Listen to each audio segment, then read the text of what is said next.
नमस्कार. भक्तिप्रवास चॅनलवर आपलं मनापासून स्वागत. आजच्या आपल्या कथेचं नाव आहे दक्षाला राज्यप्राप्ती, भीमराजाला पुत्रप्राप्ती. भृगु ऋषी सोमकांताला म्हणाले, राजा, कौंडिन्यपुराजवळील अरण्यात एका जीर्ण देवालयात दक्ष 12 वर्षे राहत होता. हे मी तुला आधीच सांगितले. त्याला स्वप्नदृष्टांत झाल्यावर काही दिवसांनी कौंडिन्यपूरचा राजा मरण पावला. तो निपुत्रिक होता. त्याच्या मृत्यूने राणी सुलभा, प्रधानद्वय सुमती व मनोरंजन, राजपरिवार व प्रजाजन शोकग्रस्त झाले. दुःख वेगाने सर्व नगरच रडत होते. मान्यवरांना आता पुढे काय करायचे असा प्रश्न पडला. तेव्हा राजपुरोहितांनी सर्वांना एकत्र बोलावले. तो म्हणाला, महाराजांच्या निधनाने आपल्या सर्वांवरच मोठा आघात झाला आहे.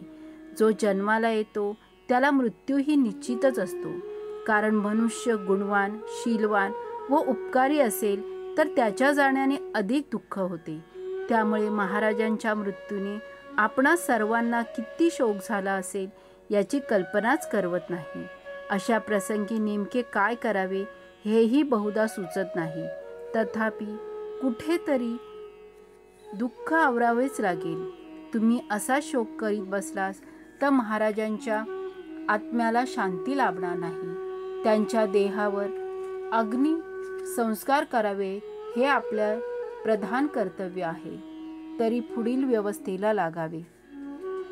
राजपुरोहिताच्या विनंतीला मान देऊन मंडळींनी शोक आवरला. अंत्ययात्रेची तयारी करण्यात आली. राजा निपुत्रिक असल्यामुळे सुमती प्रधानाच्या हातूनच त्याचे उत्तर कार्य करण्यात आले. राजाला तिलांजली दिल्यावर सर्व मान्यवर राजवाड्यात आले. सुलभा राणीचे सांत्वन करून ते सर्वजण स्वगृही गेले. राजाने आपला उत्तराधिकारी नेमलेला नव्हता.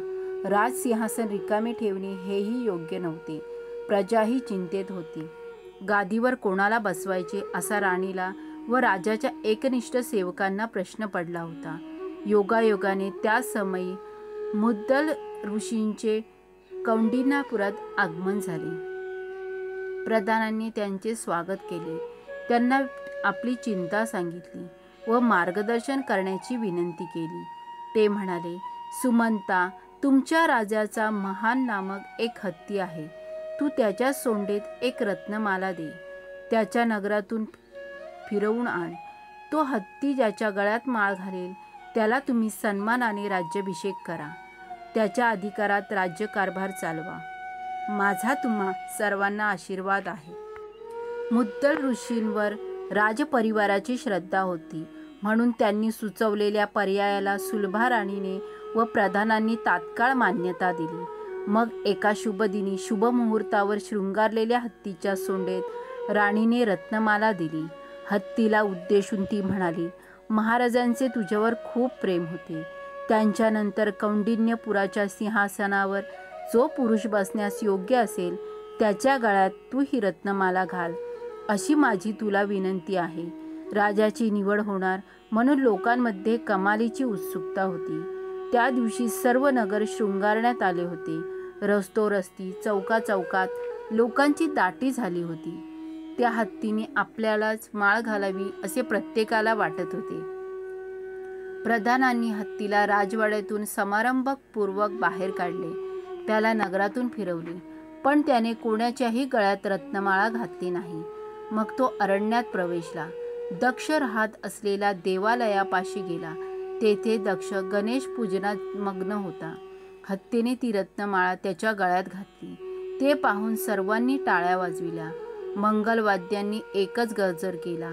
हा काय प्रकार आहे हेच दक्षाला कळेना. तो संभ्रमित झाला. प्रधानाने पुढे येऊन त्याला वस्तुस्थितीची कल्पना दिली आणि राजसिंहासन स्वीकारण्याची विनंती केली. तेव्हा दक्षाला खूपच आनंद झाला. अशा प्रकारे त्याला स्वप्न दृष्टांताची प्रचिती आली. श्री गजाननाच्या कृपेनेच हे सर्व घडून येत आहे म्हणून त्याने आपल्या आराध्य दैवतेला कृतज्ञतेने नमस्कार केला.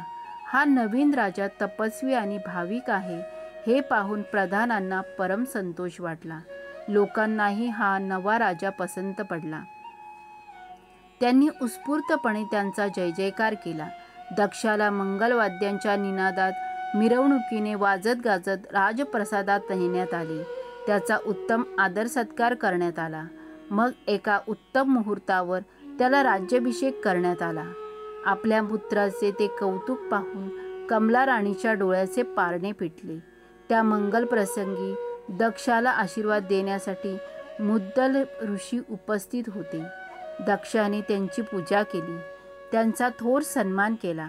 त्यांना अगणित संपत्ती व अनेक गावे वेतन म्हणून दिली. ब्राह्मणांना व याचकांना अपार दानधर्म करून संतुष्ट केले. नवीन राजा मिळाला म्हणून प्रजेनेही महोत्सव केला. हे वृत्त कर्णोपकर्णी दक्षाच्या पित्याला समजले. तोही लवाजम्यासह आपल्या पत्नीला व पुत्राला भेटण्यास आला. त्याने पूर्वकृत्यांबद्दल त्या दोघांची क्षमा मागितली. तेव्हा दक्ष हा राजपुत्र आहे या वृत्तीने प्रजाननांना खूपच आनंद झाला. दक्षाला राज्यप्राप्ती झाल्यानंतर काही दिवसांनी गणपतीने वीरसेन राजाला स्वप्न दृष्टांत देऊन त्याच्यावर उपवर कन्येचा विवाह दक्षाशी करून देण्याची आज्ञा केली. त्याप्रमाणे दक्षाचा वीरसेनाच्या कन्येशी थाटात विवाह झाला. त्या दाम्पत्यास ब्रह्मदानू नावाचा पुत्र झाला. बृहदानूला हलधर, हलधराला सुशील, सुशीलास पद्माकर, पद्माकरास रिपुमर्दी व रिपुमर्दीस चित्रसेन नावाचा पुत्र झाला. या वंश परंपरेत चित्रसेनाचा पुत्र भीम हा तू आहेस. विश्वामित्रांच्या मुखातून आपल्या पूर्वजांची कथा व वंश परंपरा जाणून घेतल्याने भीम राजास खूपच आनंद झाला. विश्वामित्रांनी त्याला एकाक्षर मंत्राचा उपदेश केला आणि राज्यात परत जाण्यास सांगितले. त्यांच्या आज्ञेनुसार आपली पत्नी व प्रधानांसह तो नगरात परतला. त्याला सुखरूप पाहून प्रजाजन सुखावले. त्यांनी आपल्या राजाला व राणीला मिरवणुकीने वाजत गाजत राजवाड्यात आणले. पुढे एका शुभदिनी भीमराजाने विश्वामित्रांनी सांगितल्याप्रमाणे गणेश अनुष्ठानास प्रारंभ केला. तो एकाग्र चित्ताने मंत्रजप करीत असे. या उपासनेच्या प्रभावाने त्यांची चित्तवृत्ती गजाननमय झाली. त्याला सर्वांठायी गणपतीचेच दर्शन होऊ लागले. काही दिवसांनी गणपतीने त्यास प्रत्यक्ष दर्शन दिले. राजाला आशीर्वाद देताना तो म्हणाला, भीमा, तुझा भक्तिभाव आणि तपश्चर्या पाहून मी अतिशय प्रसन्न झालो आहे. आता तू सुखाने राज्य कर. लवकरच तुला एक विद्वान, पराक्रमी आणि सद्गुणी पुत्र होईल. त्या वरदानाने भीम राजा धन्य धन्य झाला. काही कालावधीनंतर राणी गर्भवती राहिली. तिने एका तेजस्वी बालकाला जन्म दिला. राजाची इच्छा पूर्ण झाली. त्याने पुत्रजन्माप्रीत्यर्थ महोत्सव साजरा केला. अपार दानधर्म केला. 12व्या दिवशी राजपुत्राचे थाटामाटात बारसे केले. त्याचे रुंगमानंद असे नाव ठेवण्यात आले. रुंगमानंदाची कथा. अहल्या आख्यान. भृगु ऋषी सोमकांताला रुंगमानंदाची कथा सांगू लागले. ते म्हणाले, भीम राजाचा पुत्र रुंगमानंद हा रूपवान व गुणवान होता. आपल्या सुशील स्वभावामुळे तो सर्वांना आवडत असे. राजाने त्याचे योग्य वेळी मौजीबंधन केले आणि विद्याभ्यासासाठी त्याला गुरुगृही पाठवले. कुशाग्र बुद्धी लाभलेल्या रुंगमानंदाने आपल्या आचार्यांकडून सर्व विद्या व क्षत्रियांना आवश्यक असलेले युद्धतंत्र लवकरच आत्मसात केले. तो घरी परतल्यावर राजाने आपल्या प्रधानांशी विचारविमर्श करून त्यास युवराज पद दिले. रुक्मानंद आपल्या पित्याप्रमाणेच गणपतीची भक्ती करीत असे. भीमराजाने त्याला एकाक्षर मंत्राचा उपदेश केला. या मंत्रोपदेशानंतर त्याची भक्ती इतकी दृढ झाली की मंत्रजप करताना त्याला देहभानच राहत नसे. एके दिवशी रुक्मानंद आपल्या सेवकांसह मृगयेसी घोर अरण्यात गेला होता. त्यावेळी आपल्या झालेल्या धावपळीने तो अगदी थकून गेला. विश्रांतीसाठी चांगले ठिकाण शोधत तो एका आश्रमापाशी आला. तो वाचवकनी ऋषींचा आश्रम होता. रुक्मानंद आश्रमात प्रवेशला. त्यावेळी ते ऋषी स्नानासाठी गेले होते. राजपुत्राने त्यांना नमस्कार करून येण्याचा उद्देश सांगितला. ऋषींनी त्याला विश्रांती करण्याची अनुमती दिली. आपली पत्नी मुकुंदा हिला त्यांचे आदरातिथ्य करण्यास सांगितले. रुक्मागंधाला खूपच तहान लागली होती. त्याने मुकुंदाला पाणी देण्याची विनंती केली. त्यावेळी त्यांचे देखणे राजविंडे रूप पाहून तिच्या मनात जबरदस्त कामवासना उत्पन्न झाली. ती त्याच्याकडे एकटक पाहत राहिली. त्याला पाणी देण्याचेही तिला भान राहिले नाही. ती हळुवार पावलांनी रुक्मागंधापाशी गेली आणि त्यांच्याकडे अर्थपूर्ण मादक दृष्टी टाकून म्हणाली, हे राजपुत्रा, माझे मन तुझ्यावर अनुरक्त झाले आहे. माझ्या देहाला कामाग्नीने पुरते व्यापून टाकले आहे. तू माझ्याशी सहवास करून मला तृप्त कर. एका तपस्व्याच्या पत्नीला मुखातील हे विपरीत शब्द ऐकून रुक्मांगदाला आश्चर्य वाटले आणि दुःखही झाले. तो तिला म्हणाला, तू माझे अशा रीतीने आदरातिथ्य करशील याची पुसटशी जरी कल्पना मला असती तरी मी येथे आलो नसतो. वाचक्वनी हे थोर ऋषी आहेत. त्यांची योग्यता फार आहे. तू त्यांची पत्नी असूनही व्याभिचार करू पाहतेस, हे काही योग्य नाही. या तुझ्या मर्यादाहीन वर्तनाने मला तुझा रागच आला आहे. मी सुसंस्कृत आहे. माझे मन तुझ्यावर आसक्त होणे हे कदापि शक्य नाही. मी तहानेने तडफडून मेलो तरी चालेल, पण येथे थांबणार नाही. रुक्मांगद जाण्यासाठी वळला तेव्हा मुकुंदा धावतच त्याच्यापाशी आली आणि त्याला बिलगून म्हणाली, हे देखण्यावीरा, स्त्रीवर बलात्कार करणे हे महापाप आहे. त्या नरधमाला नरकवासच प्राप्त होणार. पण पुरुषावर अनरुक्त झालेली स्त्री स्वेच्छेने त्याच्या स्वाधीन होत असेल तर कर्तव्य म्हणून त्याची कामेच्छा पूर्ण करणे यात काहीच पाप नाही. कृत आणि त्रेतायुगात ब्रह्मदेवाने स्त्रियांना या बाबतीत पूर्ण स्वातंत्र्य दिले आहे. माझ्यासारखी सुंदरी तुझी अपेक्षा धरते, हा तुझा सन्मानच आहे. तू माझ्या भावनेचा अनादर करू नको, अन्यथा मी तुला शाप देईन. मुकुंदाच्या निर्लज्ज वागण्याचा पापभिरू रुक्मागंधास खरोखर राग आला. त्याने परखड शब्दात तिची निंदा केली. तिला आपल्यापासून बलपूर्वक दूर केले. त्याने असे झिडकारल्यामुळे तिचा संताप अनावर झाला. ती क्रोधावेशाने म्हणाले, दुष्टा, माझी अवहेलना केलीस, मला धिक्कारलेस. आता तुला लोकांची उपेक्षा सहन करावी लागेल. तुझ्या सर्वांगावर श्वेतकुष्ठ उत्पन्न होईल. ती शापवाणी ऐकून रुक्मागंध अतिशय व्यथित झाला. तो आश्रमाबाहेर आला तेव्हा त्याचे शरीर श्वेतकुष्ठाने पांढरे शुभ्र व काळहीन झाले होते. स्वतःला असे विद्रूप पाहून त्याला अतिशय दुःख झाले.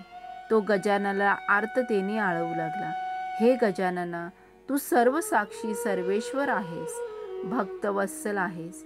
कोणी दुराचारी आपल्या भक्तांना छळत असेल तर धाव घेऊन त्या दृष्टाचे परिपत्य करणार आहेस.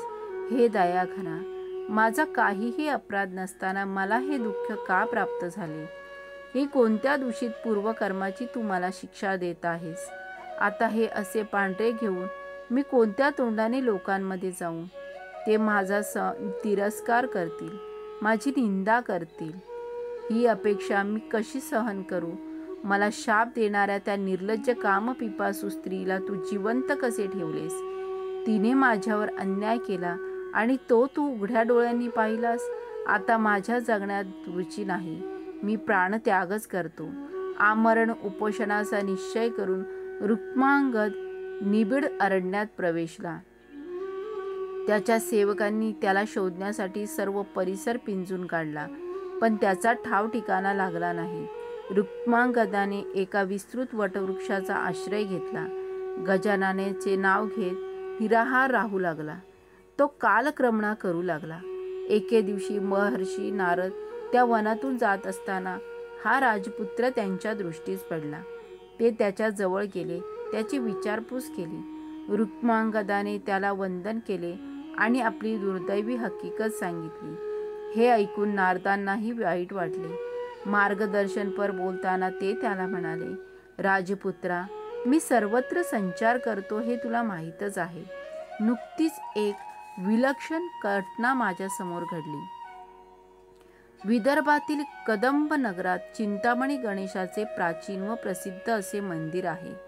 त्यासमोरील प्रांगणात एक पवित्र जलकुंड आहे. तेथे श्री गणेशाची पावले उमटलेली आहेत. मी तेथे गेलो असता एका शूद्र जातीचा वृद्ध तेथे आला. तो कुष्ठरोगाने गलित गात्र झाला होता.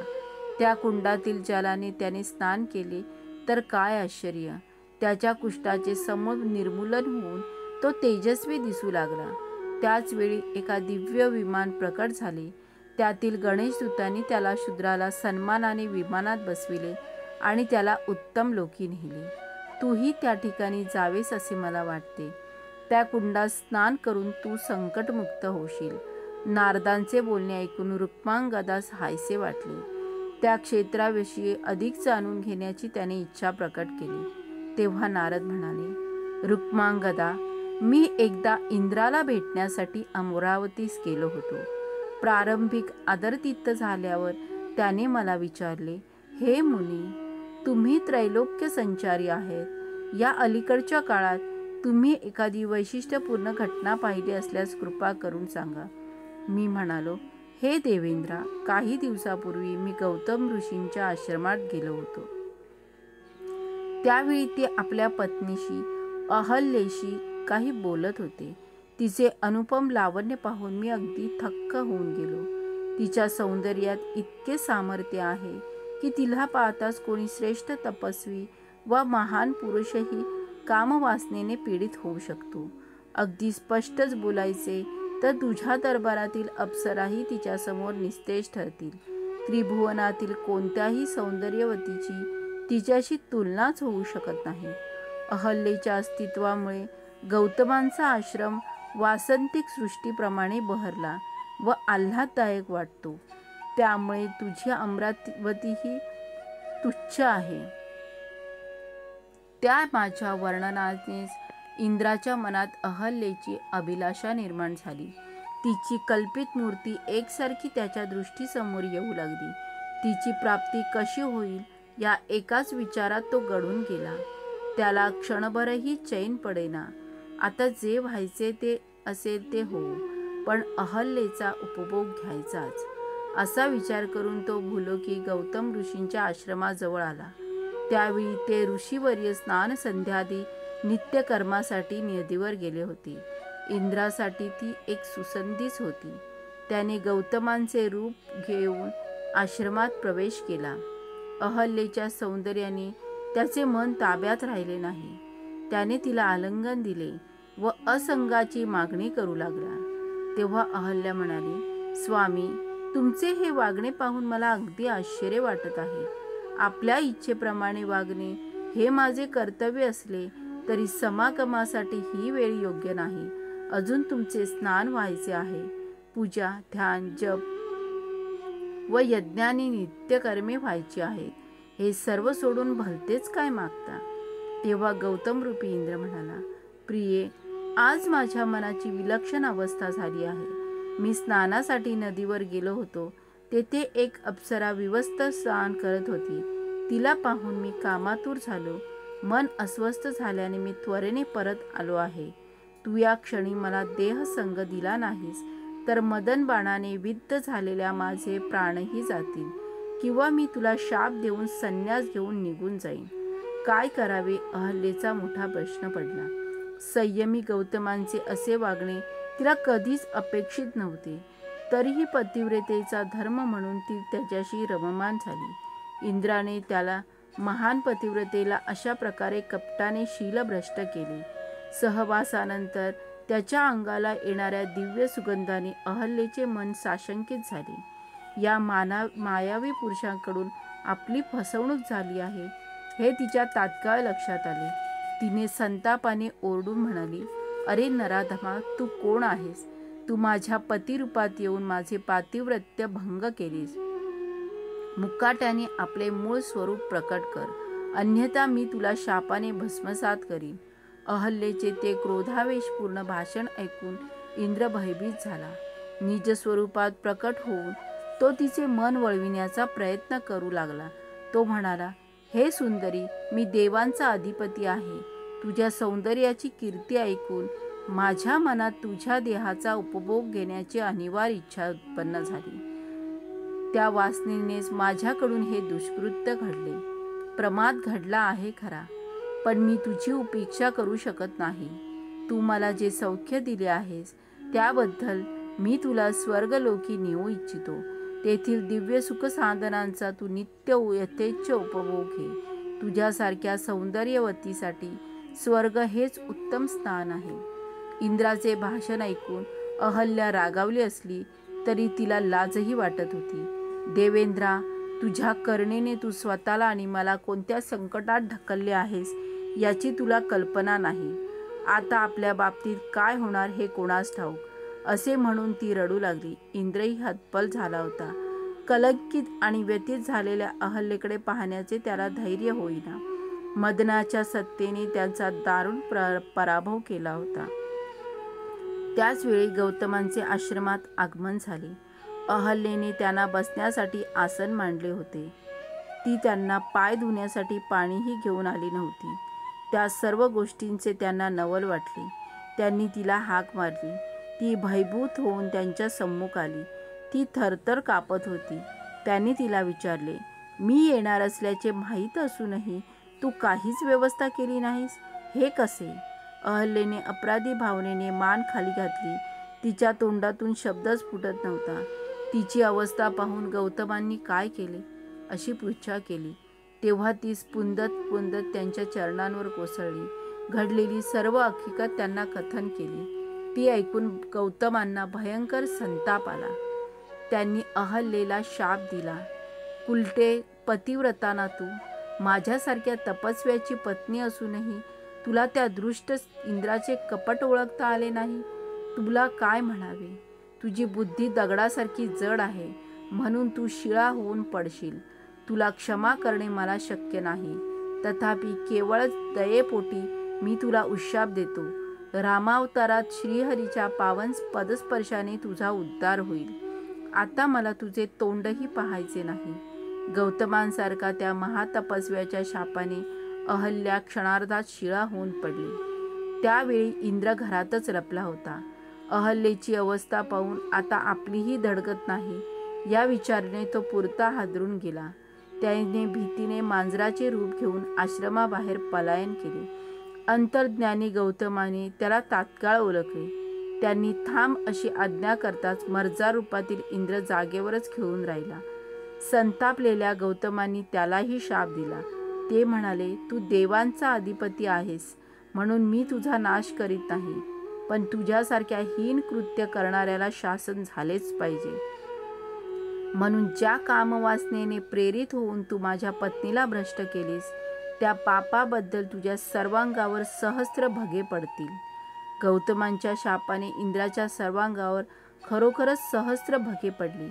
तो विद्रूप दिसू लागला. त्याला पश्चाताप होत होता. हाय हाय रे दुर्दैवा, तू माझी काय अवस्था केलीस? मी देवांचा स्वामी, सर्व सामर्थ्य बलवान असे असूनही मदनाने मला नागवले. माझा धिक्कार असो. आता मी काय करू? देवांपुढे कसा जाऊ? ते मला हसतील, माझी निंदा करतील. वृद्ध गुरूंनी मला केलेले सदाचाराचे उपदेश आज व्यर्थ ठरले. मी त्यांची बोधवचने विसरलो, दुष्कृत्यास प्रवृत्त झालो, म्हणून हे लाजिरवाणे जिने नशिबी आले. अशा प्रकारे विचार करून तो एकसारखा रडत होता. मग इंद्रभोग कीटकाचे रूप घेऊन तो कमळाच्या देठात लपून बसला. हे वृत्त कळताच मी त्वरेने अमरावतीस गेलो. बृहस्पती आणि सर्व देवांना इंद्राच्या बाबतीत काय घडले ते सर्व सांगितले. त्यामुळे देवांनी त्यांची चिंता उत्पन्न केली. ते सर्वजण गौतम ऋषींच्या आश्रमात आले. त्यांनी गौतमांना वंदन केले, त्यांची स्तुती केली. ऋषीवर्यांनी त्यांच्या आगमनाचे कारण विचारले. देव म्हणाले, हे मुनी, आपण इंद्राला क्षमा करून त्यांना उशाप द्यावा अशी आमची विनंती आहे. गौतम म्हणाले, भोगविलासी इंद्राने माझ्या पत्नीला कपटाने शीलभ्रष्ट केले. त्याच्या अपराधाला मी क्षमा करू शकत नाही. तथापि तुमच्या शब्दांचा मान ठेवण्यासाठी मी एक उपाय सांगतो. इंद्राने गणपतीची आराधना करावी. ती आदिदेव आहे, सर्वांना पूज्य आहे. तो देवाचे कल्याण करणारा आहे. त्या देवाने कृपा केली तरच इंद्राला पूर्वस्वरूप प्राप्त होईल. मी तुम्हाला एक षडाक्षरी मंत्र सांगतो, त्याचा तुम्हाला इंद्राला उपदेश करा. श्री गणेशाला प्रसन्न करून घेण्यासाठी त्याने या मंत्रानुष्ठाने त्यांची उपासना करावी. माझ्या शापामागे तपश्चर्येचे सामर्थ्य आहे, त्यामुळे शापाचा प्रभाव कमी होईल, पण समूह नष्ट होणार नाही. त्याच्या अंगावर जेथे जेथे भगे पडली आहेत तेथे डोळे येतील. ते लोक त्याला सहस्त्राक्ष म्हणून ओळखतील. त्यावर नंतर देवांनी इंद्राची भेट घेतली. त्यांनी खूपच विनंती आणि आर्जवे केली. तेव्हा कोठे कीटकाच्या रूपाने कमळाच्या देठात लपून बसलेला हताश इंद्र क्षतांनी भरलेले दुर्गंधीयुक्त शरीर घेऊन त्यांच्या समोर प्रकट झाला.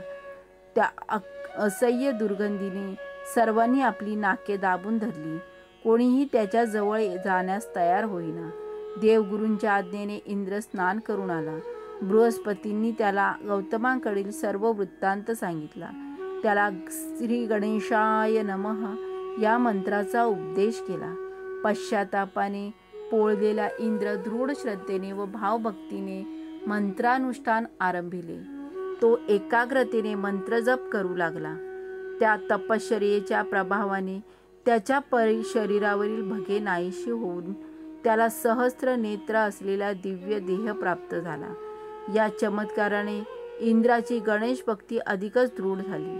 त्याने आपले उर्वरित जीवन गणपतीच्या आराधनेतच व्यतीत करण्याचा निश्चय केला. तो देवांना म्हणाला, तुम्ही माझ्यासाठी गौतमांना विनंती केली, उशाप मागून घेतला, याबद्दल मी तुमचा अत्यंत ऋणी आहे. तुमचे आभार कसे मानावे ते मला कळतच नाही.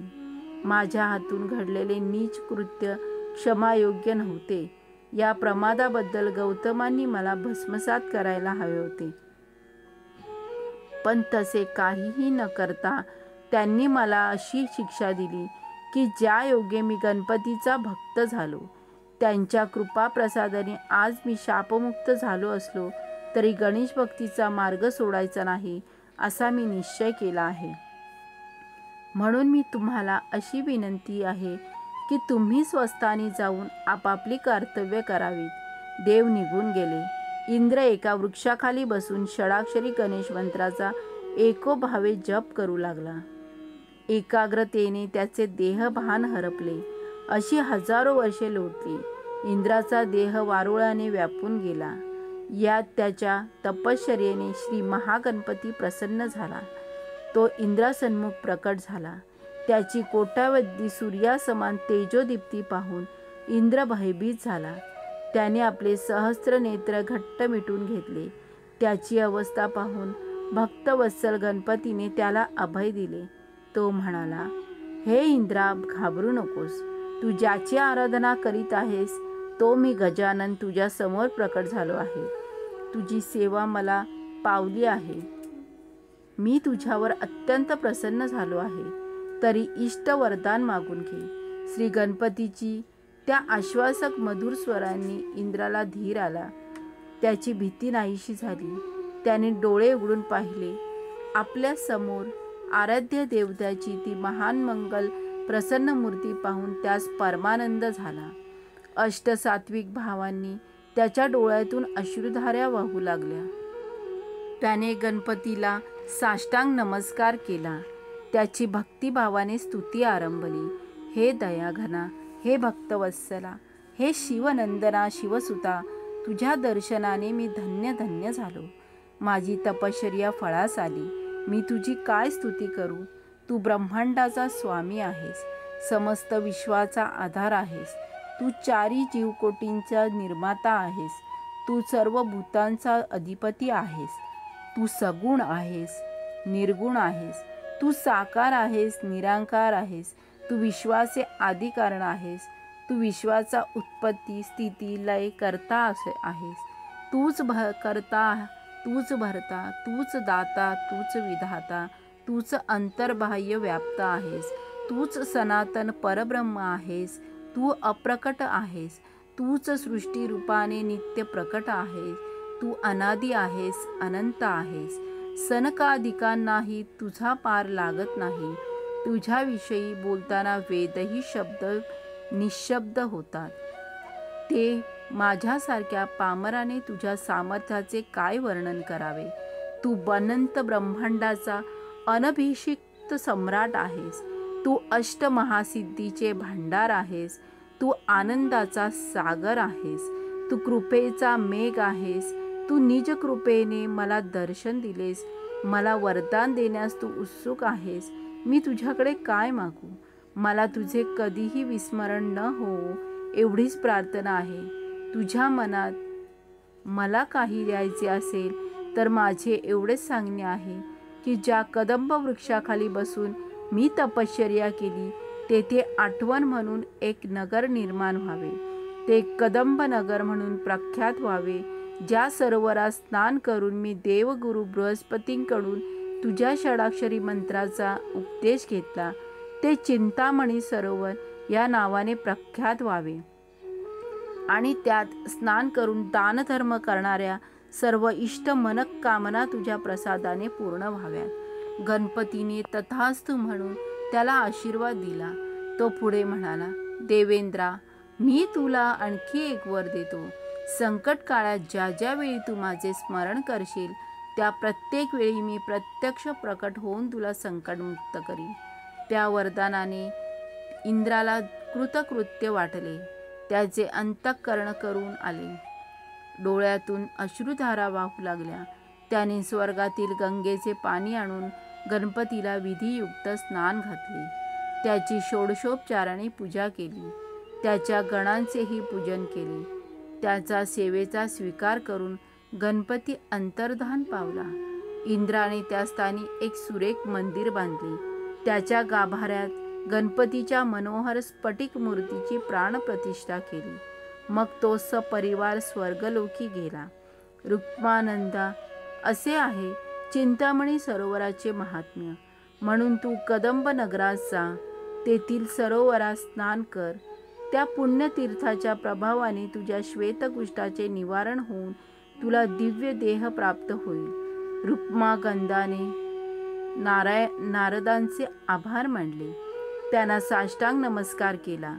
नारद संचारार्थ निघून गेले.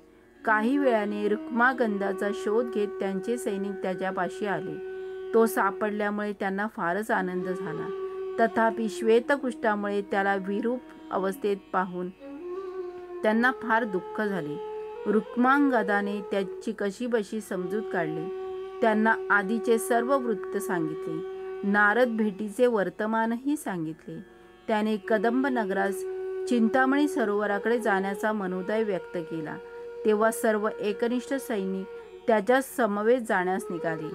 मजल धर्मजल करीत रुक्मांगद चिंतामणी सरोवरापाशी गेला.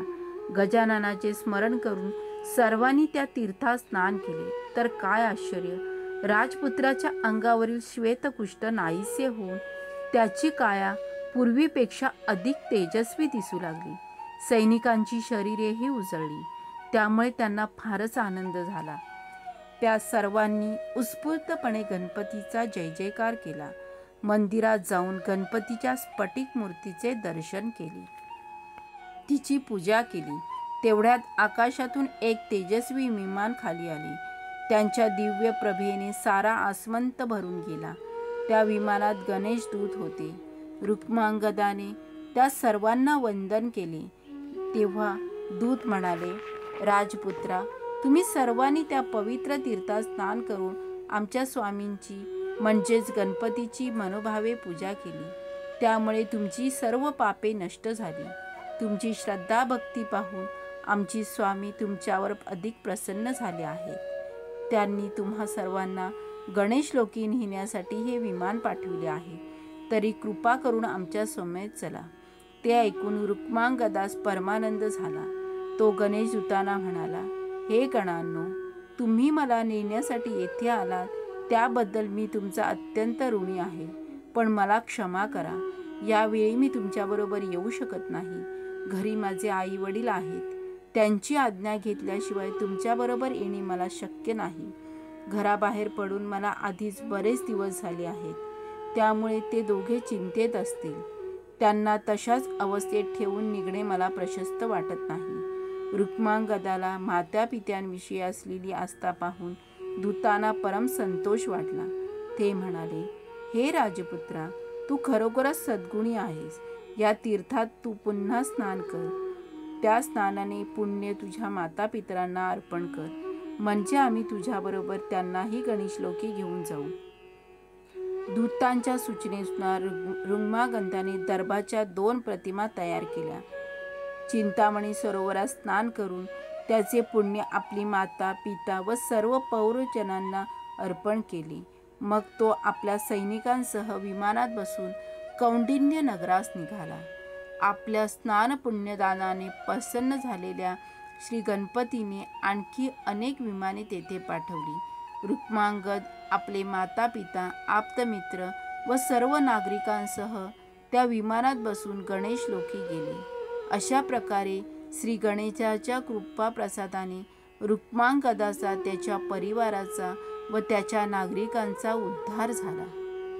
श्री गणेशाय नमः.